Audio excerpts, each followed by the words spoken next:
Good morning and welcome to this exciting webinar, How to Work with Enforcement to Improve Safety Performance. I'm Lisa Arnseth with HELP Inc. and we are pleased to bring you this presentation as an Executive Club Circle partner with the California Trucking Association. Sorry, I'm having technical difficulties. Excuse me, everybody. Our partnership is focused on serving the trucking industry, and our hope is that the presentation today will help keep your fleet safer out on the road. During the presentation, we have muted all lines. If you have a question, type it into the question box. It's down at the bottom of the webinar panel. We will answer questions at the end of the demonstration. If you're experiencing any technical difficulties during the webinar, please call 877-582-7011 for assistance. Today's presentation is brought to you by HELP Inc., a nonprofit public-private partnership between trucking company leaders, enforcement, and state DOTs dedicated to improving highway safety. HELP provides PrePass, the most reliable way station bypass platform in America, with services including electronic toll management, the Informed Business Intelligence Suite, mobile app, and an ELD tool. Our presenter today is Steve Vaughn. He is the National Director of Field Operations for HELP Inc. Steve was with the California Highway Patrol for 28 years, and in that role he was responsible for statewide oversight for commercial vehicle regulation, inspection, and enforcement in California. Roadside inspections are a necessary part of professional trucking, and while some might be avoided if you have a strong safety score, sooner or later every truck is pulled in and an inspection officer will take a closer look. So in today's webinar, Steve will share some tips to take the pain out of the roadside inspection process and how to use inspection violation and citation data to identify trends and see where you might need to boost maintenance or driver training. At this time, I'd like to welcome our presenter, Steve Vaughn. Steve, thanks for joining us. Thank you, Lisa. I'd also like to thank CTA for sponsoring this event today and say good morning to all of you. First, I'd like to tell you a little bit about HELP Inc., who we are. Most of you are probably familiar with us as the PrePass program. It is a state full-funded research project that took place back in the late 80s, early 90s. And it was a way to establish a more effective way for carriers and states to work on allowing traffic to continue flowing down the highways. HELP itself was established in 1993. It's a public-private partnership. It's a 501c3, which is a not-for-profit organization. Carrier fees are reinvested back into the system in new technologies, and those new technologies are both for state enforcement purposes, and the majority seem to be these days the trucking industry. Our mission is safety, efficiency, and innovation, which I think is consistent with trucking industry in general and CTA in particular. Next. HELP Inc. has a board of directors which actually runs the organization. It's an oversight of the PrePass services and operations through a committee structure. Those involved in the board of directors are representatives from each of the states which choose to participate. You have one public member and one private member. So both viewpoints are being considered and they have an equal vote on any practices we send forward. We have commercial carriers pay a monthly fee for the services. The enrollment is voluntary, and before a carrier can use our services, it has to qualify and meet all the requirements established by the board or the individual state. We contract with Conduent to provide our venture capital and also to provide services to us that keeps the data moving. You now see what our network looks like across the United States. We have over 555,000 trucks, 56,000 fleets. We're in well over 300 sites. We have 780 million bypasses a year. For the carriers, what that means is about 65 million hours saved since we've been in existence, 312 million gallons saved, and at a savings at about $5.7 billion. So it's very efficient system for our carriers and for the state enforcement personnel as well. Some of the things we're going to be talking about today are tips to take the pain out of roadside inspection process. You know, many factors go into whether you'll be inspected or not. For example, do they have sufficient personnel to conduct an inspection at the facility? Is there an open space to conduct the inspection? Some of the things they'd be looking at to determine whether or not you're the lucky one to get pulled in may be, do you have a current CVSA sticker?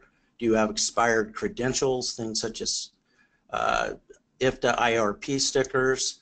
ISS score may become a factor. So to reduce the possibility of being delayed and having an inspection conducted, there are a few simple steps that we're going to talk about here today to keep you moving down the highway.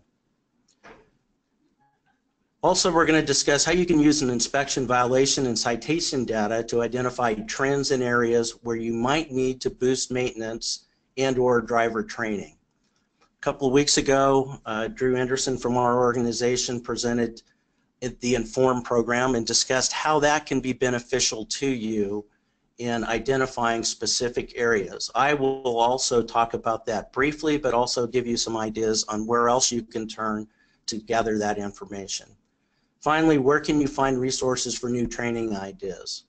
You know, once you identify the trends that are causing you to have violations, citations, and inspections, there are a number of things that you can do to reverse that negative impact. At the top, I always maintain number one is education.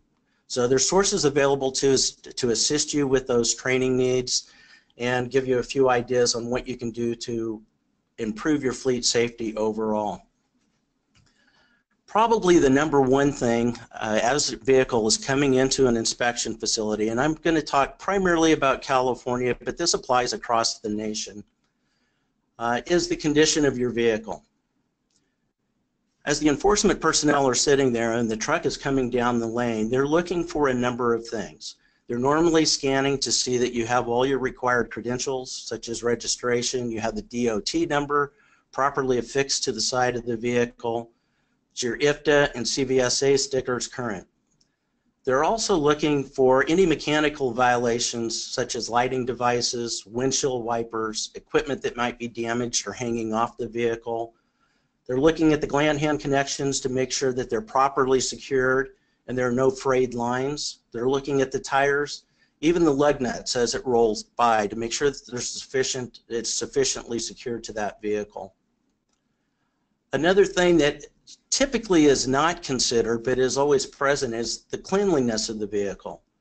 Some officials out there believe that there's a direct correlation between how clean your vehicle is and how well you maintain the mechanical aspects of the vehicle. Certainly when we see a vehicle that's loaded, as the one in the picture there, we would automatically take a quick look at that. So cargo securement is a major concern as well as vehicles are passing through the inspection lanes. Finally, some of the things they're looking at is suspicious articles affixed to and or in the vehicle. There are a number of indicators for law enforcement to suggest criminal activity may be taking place based on some of the things on your vehicles. It's not because of trends that we've noticed over the years. We are sometimes looking for specific indicators that will tell us this might be one that we want to look at a little bit closer. We can do a thorough inspection of the truck to make sure that it is safe, it's in a safe condition. At the same time, we can also look for items that may be of criminal nature. The demeanor of the driver as you pass through the inspection facility, the bypass lane, is also critical. Some of the things the inspectors will be looking for is familiarity to the inspection personnel. At our sites in California, the officers see many of you pass through those sites daily, sometimes multiple times each day. You have already established a reputation with those officers as a good carrier or a bad carrier. Carrier they need to look at more closely, or they're comfortable that you have the maintenance program to support safe operations and a safe fleet. So they're going to be looking at the driver to see if they recognize the driver. They want to see if the driver looks drowsy, appears to be under the influence, or unkept. In many cases, you'll see a driver that looks like they've been up for 24, 36 hours and haven't slept.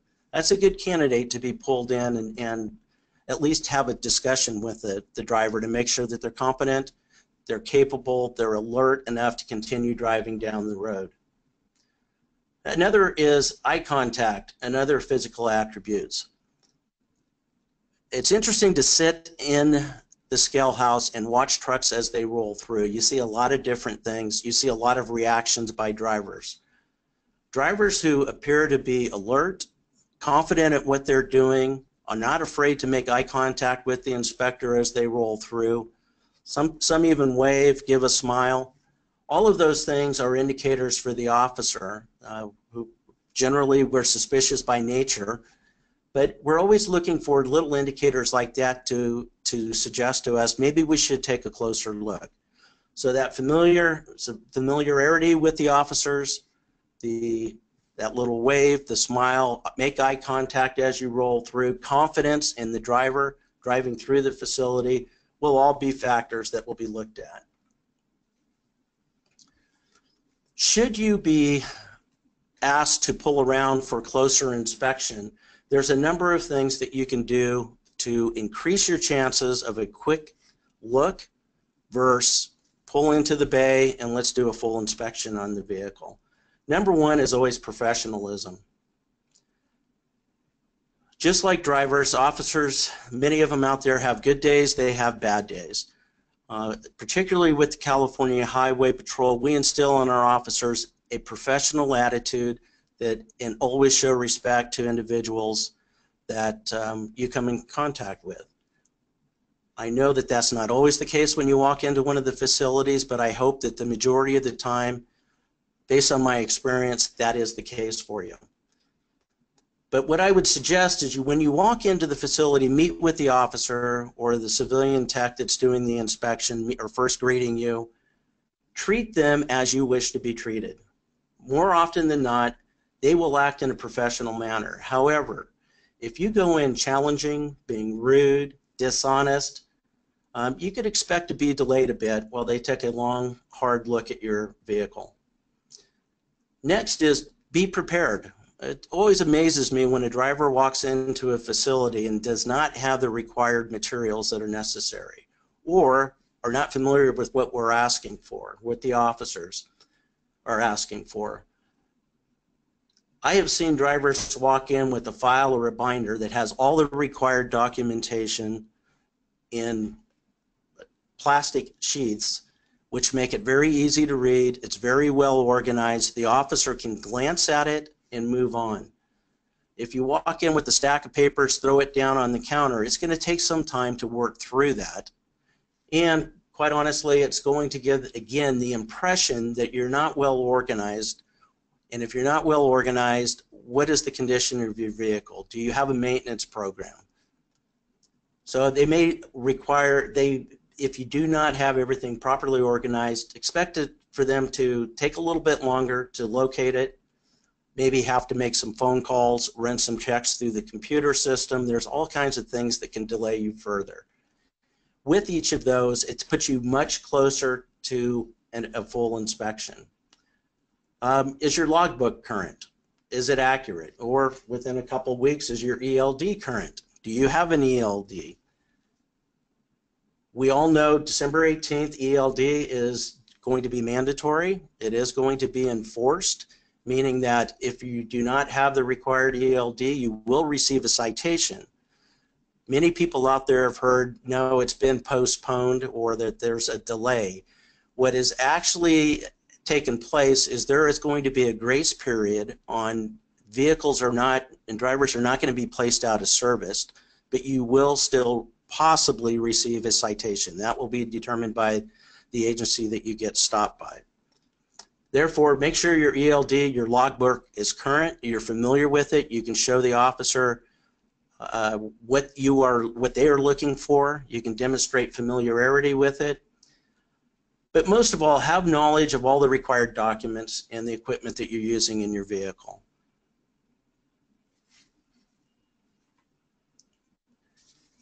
One of the areas where you can go to find data to determine what your safety record looks like is through FMCSA. With law enforcement, we use ISS, which is the Inspection Selection System, and CSA, Compliance Safety Accountability. What is ISS and CSA? Essentially, it is a scale which FMCSA has established to determine which vehicles should be looked at a little bit closer. The higher your ISS score, the more closely you're going to be looked at. For example, on this slide we show inspections warranted, top priority. Those are vehicles that have an ISS score between 75 and 100. Optional inspections warranted, the next level is 50 to 74. In pass, FMCSA feels that these carriers are those that really don't need to be looked at. Let's focus on the ones that have the higher score. That would be 1 to 49. Since most of you are operating in California, for the PrePass and other bypass systems that operate in California, California Highway Patrol has established a cutoff of 75 and higher will be red lighted and required to pull into the facility. So there's a real incentive for you to be aware of what your ISS score is and what you can do to lower that score. The next slide we have here is the ISS-CSA safety algorithm. It talks about the factors, or what the feds often call the buckets, in which information is thrown into. We have unsafe driving. Those would be citations that your drivers receive. Crash indicator. There's been a long-standing debate on crashes with FMCSA since CSA went into effect in 2010. Carriers are assigned a crash whether they are responsible for the accident or not. If you're involved in a crash, it will fall into that bucket.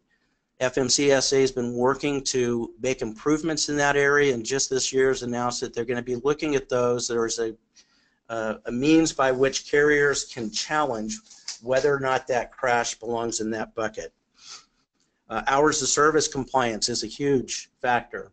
As we know, drivers are the #1 issue out there today as far as crashes are involved, so hours of service compliance is critical, along with the unsafe driving aspect. Vehicle maintenance, those would be the inspections you receive from law enforcement across the U.S. and in California when you're pulled in. Controlled substance and alcohol, again, back to the drivers. Hazardous materials compliance, not all of you fall into that category, but that is something that is critical. And driver fitness.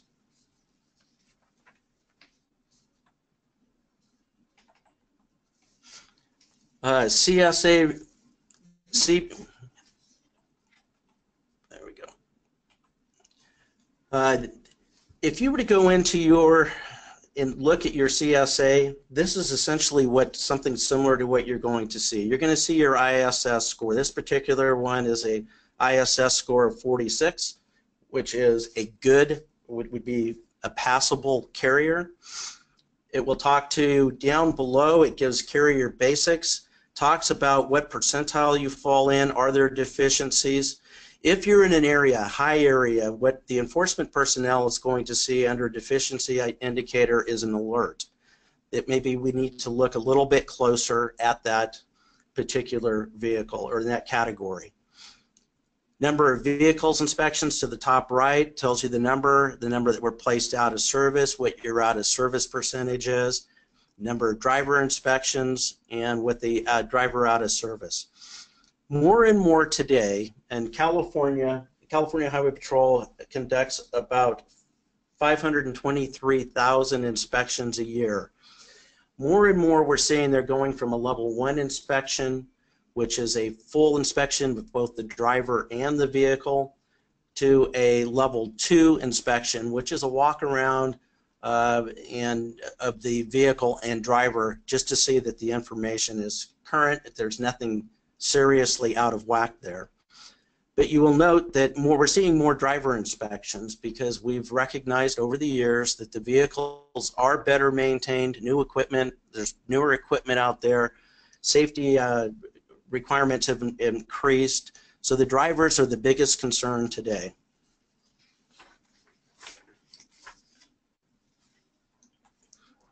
Informed safety. As I mentioned, Drew spoke of this. This is a service that's provided to carriers that are in PrePass today at no added cost. All you need to do is contact your sales rep and get username, password that will get you into the system. This is a very valuable system in identifying concerns that you may have with your carrier fleet. What you can look for is examine inspection reports. You can look for trends. Where am I getting these inspections? Why am I getting these inspections? And when I say look for trends, there are certain things that you may find in different geographical locations throughout the state.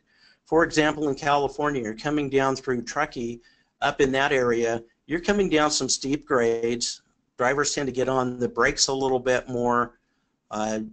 You may see more brake violations up in that area. When crossing the desert, you're going across a long, straight, very hot, intense heat area, you may see problems with brakes, you may see problems with tires in those areas. So you can look for trends and identify those and then develop the proper training for your drivers. Examine the type of violations. Are they moving violations? Are they credential violations? Or are they mechanical violations? That's critical too, because with each of those, you can make a difference by recognizing the trends, implementing new policies or procedures, which is going to prevent those from coming up. Those violations will directly impact your ISS score. And then you can examine violation locations.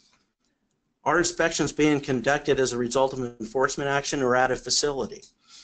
What you tend to find in California and in many states is officers will stop trucks for moving violations that they observe.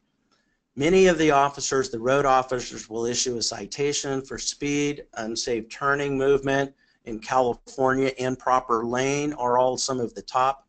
Following too close are probably the top 4 in most areas. You want to find out what type of violations are being done and by whom. Typically, when you're stopped away from an inspection facility, with the exception of the MREs, the mobile road enforcement officers in California that drive the pickup trucks, an inspection will not be conducted along with that enforcement action. So it's always good to know where those violations are occurring and what you need to do to take corrective action. Also, are some routes resulting in more citations and inspections? Do you have alternatives? Obviously, my belief is, with close to 20 years experience with CTA, the members of CTA are by and large a much better operated, they operate better fleets, cleaner fleets. Safety is a primary concern, and so I don't see you skirting those areas to avoid getting citations, because again, you're typically the better carriers out there. So what I would suggest, though, is if you are finding yourself on locations where there is a great deal of enforcement, or you're making more stops at inspection facilities, look for alternative routes, which will increase the efficiency of your operation, less time going through the facilities, avoiding those backups that can occur around some of the locations. That takes us into root cause. What are some of the root causes? Number one is today driver. Drivers, it's no surprise that drivers are the main cause of accidents. Common factors for accidents and citations include distracted driving, unsafe driving, violations of rules of the road. Moving violations are most common in California are the speed, out of lane, following too close, and overweight. Vehicles, again, we're looking at brakes and tires are always a major factor. Consider the physical environment your driver's in. I just covered that, whether you're in a mountain area or a desert area. Different driving patterns by your drivers need to be made to adjust to those type of environments. Advanced planning. properly scheduling the route and the load in advance can take pressure off your drivers who would otherwise be required to push the limits a little bit. Provide a reasonable amount of time for pre-trip inspection so that your drivers can look at the vehicle. If there's a problem, they can correct it before they leave the yard or their location to avoid possibly being placed out of service once you get out on the road. And also provide incentives for safe driving and clean inspections is something that will always work well with your drivers to make sure that they're doing those pre-trip inspections properly rather than just walking around the truck and taking a quick peek. Corrective actions. First and foremost, and I will say this many, many times, I do put a blog out, and it's always included in there is training. My background is law enforcement, and in the law enforcement world, very much like the military, there is constant training. And the reason for that is when you go through those motions, go through the procedures over and over again, when you find yourself in a situation that is critical, you react to it based on your training. You go back to what you've already learned. Your mind has been there before. In your mind's eye, you've seen that situation before and you deal with it properly. So I cannot emphasize enough, training is extremely important. Some of the things that you can do to improve in your training is invite CHP to your safety meetings or your driver safety days. Maybe conduct truck rodeos and skill building events. CTA has an excellent program where they have the truck rodeos throughout the state. The California Highway Patrol does participate in judging of those. It's something where it gives you an opportunity to have your drivers, your mechanics, management team interact with enforcement personnel in a relaxed atmosphere.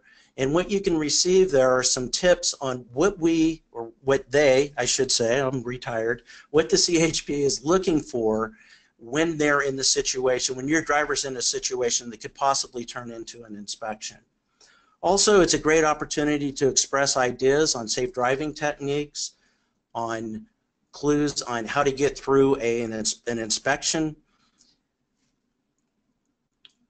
Safety practices has to become a fleet-wide culture. It's not just the drivers, it must include the CEO, management team, drivers, dispatchers, mechanics. Everyone involved in the company has to believe that safety is first, the primary item that you're looking for. So whenever you're looking to lower ISS scores, you must recognize that it's a fleet-wide effort. Some of the things that you can do, for example, we take dispatchers. We just talked about what is the best approach, the best route that they can send a driver from point A to point B. Is there an alternative that's going to reduce the driving time or put drivers at less risk by not having a heavy traffic area? Are they allowing sufficient time for the pre-trip inspection, the loading, and the unloading? Any delays, as you know, puts added pressure on your drivers to get to that next stop more quickly, which then results in the potential for citations for unsafe driving practices. Ride-alongs. One of the things that we do, the California Highway Patrol does, is they have ride-alongs on a regular basis with the officers. Sergeants are required to go out and ride along with them. What that does is allows and in your case, you have your managers or your supervisors ride along with your drivers. You find out what they're actually doing out there. Obviously, driving patterns and behaviors are going to change a little bit when you're sitting in the vehicle next to your driver. However, there are some things that you can do to make you more aware of what your driver's actually doing. For example, have them, as they're driving down the road, have them verbalize to you what they are looking at, what they are seeing, what they are doing. For example, I'm driving down the road, half mile ahead, I see a vehicle stopped on the shoulder, I see traffic slowing in the number 1 lane. As they describe those things to you, you'll see where their field of vision is actually at, rather than just looking over the hood of your truck. So have those ride-alongs. They're critical so that you're aware of what your driver is doing both before they get in the vehicle and once they're in the vehicle.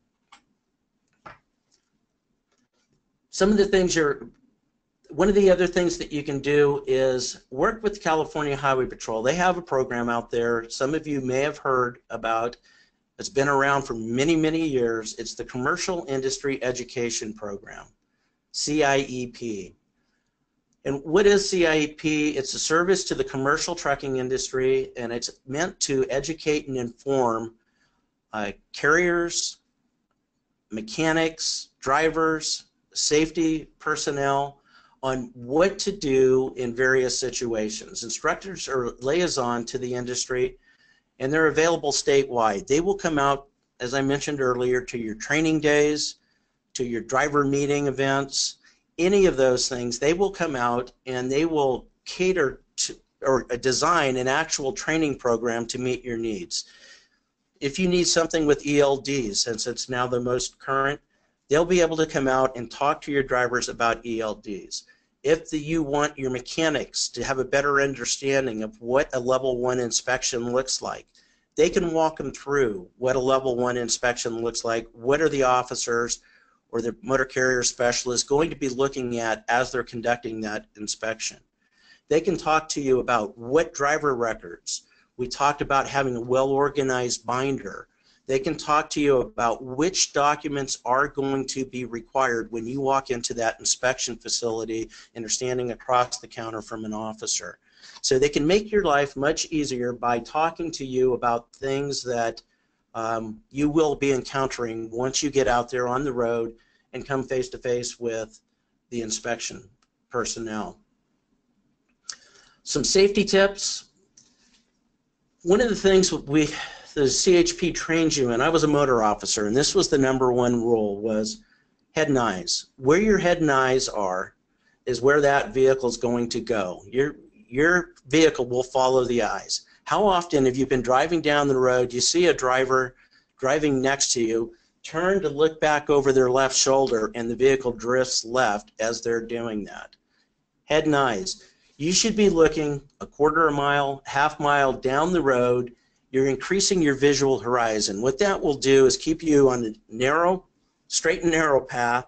It will alert you to anything up ahead that you need to prepare yourself for, to begin slowing, to watch for potential hazards that may come out in front of you.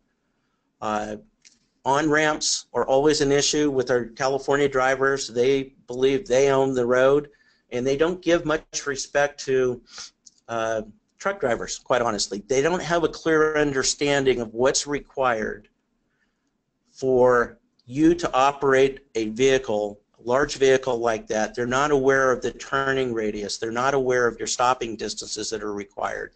They don't always give you that safe space between your vehicle and theirs. But by having that high visual horizon, you're going to recognize some of those situations before you get there, prepare yourself for it, and then you'll be better prepared to deal with it and not find yourself in a bad situation. Some of the distractions that go on out there, #1 obviously are phones. Many carriers today have policies against drivers using a cell phone in their vehicle. It's probably a pretty good policy to have.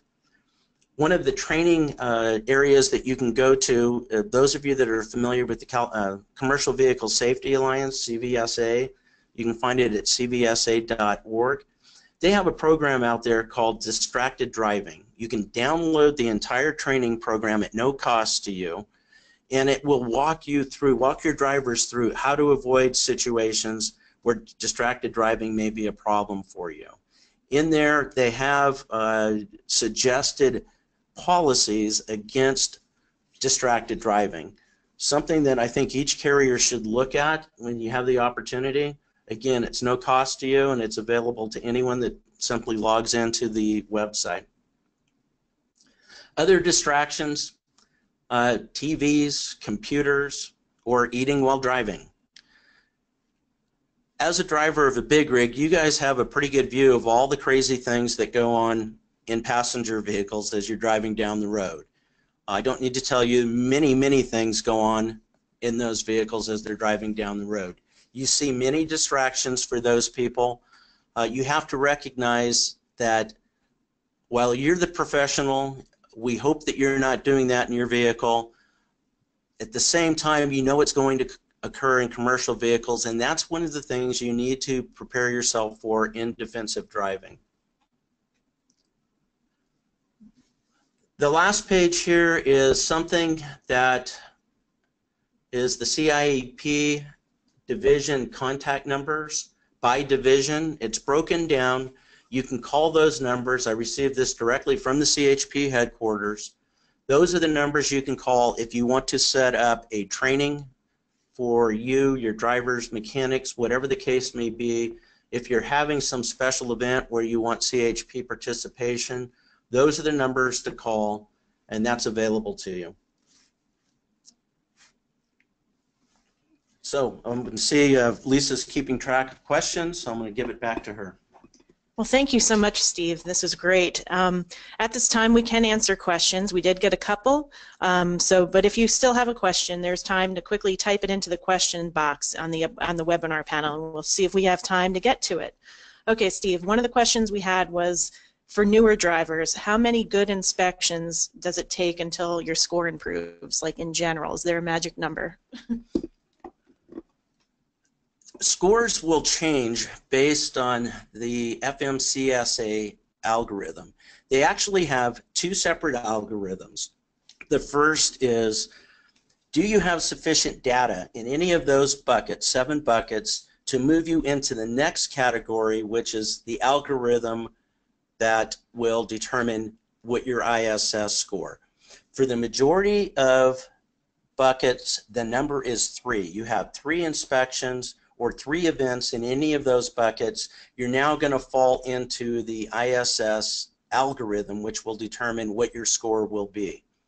So the magic answer for the most part is 3. However, for you to get fully involved in the ISS algorithm score, you must have, in most cases, a total of 5 for a score, a true score, ISS score, to be established. Okay. And then there's just a question if there's ever cost for CIEP to come out to your location and help with training. Absolutely not. That is one of the services that are provided to you by the California Highway Patrol. It's in our best interest and your best interest to promote safety, to educate the carriers so that the carriers are operating lawfully and safely. So you make that phone call to CIEP, and based on their backlog on what's going on, they will make arrangements to come out to your site and provide you that training information. Okay, and last question. Someone just wanted you to repeat the source on that distracted driving material you mentioned. Yes, the distracted driving material can be found on the CVSA, Commercial Vehicle Safety Alliance website, and that would be www.cvsa.org. When you go into there, there is a header that lists programs. Click on that, drop down, and there are I think 3 separate programs. There's distracted driving for commercial vehicle drivers, distracted driving for passenger vehicles, and then there are a couple programs if you have young kids, and this is a great opportunity if you're having a family day. They have distracted driving for teenagers, and they have teens in trucks for teenagers. So young, new drivers, it really gives them an education as to various things, required stopping distances, both for you in a big rig and a passenger vehicle. It talks about turning radiuses. It helps young drivers identify, and although it was developed for teens, it really applies to all drivers. It helps them learn to drive safely around big rigs. They talk about the no zone, where your drivers cannot see, or maybe due to a blind spot in a mirror. All of those things are included in there. CVSA.org under the programs, and you will see all of those listed. Great training tools at no cost to you. Well, thank you, Steve, and thank you everyone who is tuning in today. So after today's webinar, you will receive a follow-up email with a link to the recording of today's presentation. So you can look for that in a few hours. It'll come over to you this afternoon. We enjoyed spending this time with you today and hope you found some value in this presentation. Thank you for attending. Have a wonderful day and drive safely out there.